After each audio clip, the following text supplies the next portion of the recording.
Right.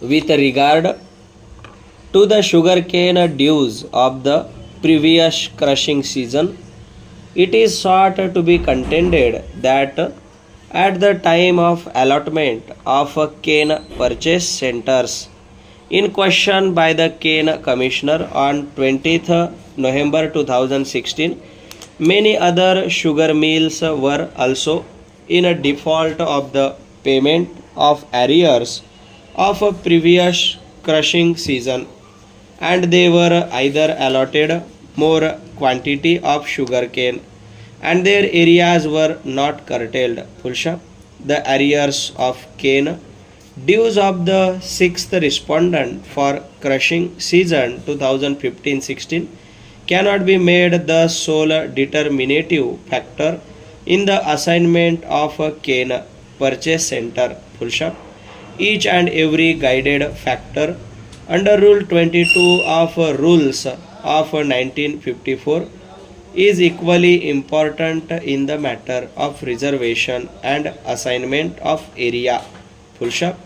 The entire dues for the current crushing season 2016-17 are being duly and timely paid by the sixth respondents against the total dues of rupees 110 lakhs, rupees 91 lakhs have been paid for the present crushing season 2016-17, and the position of a cane price payment as on 17 January 2017 for the current season 2016-17 has been brought on record as annexure capital CA-4 full stop.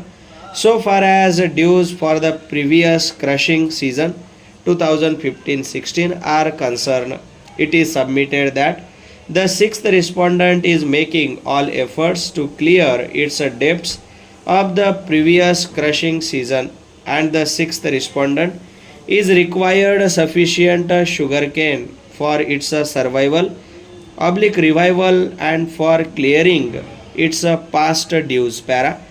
It is submitted that the cane commissioner has to strike the balance between the sugar mills for which he can give weightage to one factor over other, keeping in view the prevailing circumstances in the interest of sugar factory as well as sugar cane growers, but it does not mean that he is permitted to overlook the other factors. Rather, it can be said that he has to look into the matter of one sugar mill in a comparison to other sugar mill, considering all the guided factors and apply the same in the prevailing circumstances. Full stop. Accordingly, the appellate authority considered the distance of the disputed cane center from the petitioners and the sixth respondent. Full stop. The distance of the cane purchase centers in question is much closer to the mill of a sixth respondent in comparison to the petitioner sugar mill, and the appellate authority has rightly considered the same while allotting the cane centers in dispute to the sixth respondent. Full stop. The appellate authority has also considered the fact that the cane center in question were reserves center of the sixth respondent, and the same was continuously allotted to the sixth respondent in the previous year. Full stop. The sixth respondent had paid the entire dues towards sugarcane price and commission for all years except the last crushing season for the seasons beyond its control.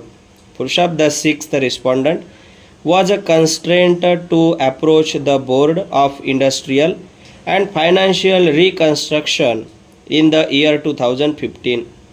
Full stop. The sixth respondent is before the capital BIFR and is undergoing restructuring. Full stop. However, the sixth respondent was restrained by the BIFR from alienating or transferring or otherwise creating any third party right oblique interest in respect of their immovable assets without permission of the BIFR para.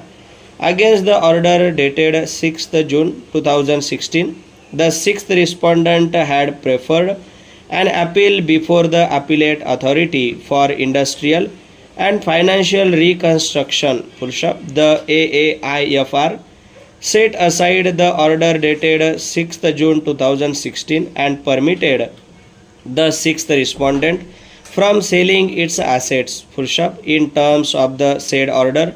The sixth respondent had clearly mentioned the assets to be sold and suggested a scheme relating to the entire sale proceeds from the sale of its assets, which were to be deposited for payment of arrears of cane due for crushing season 2015-16. The AIFR directed that the entire sale proceed from the sale of assets would be deposited in a joint account to be operated by the nominee of the district cane officer and the nominee of the sixth respondent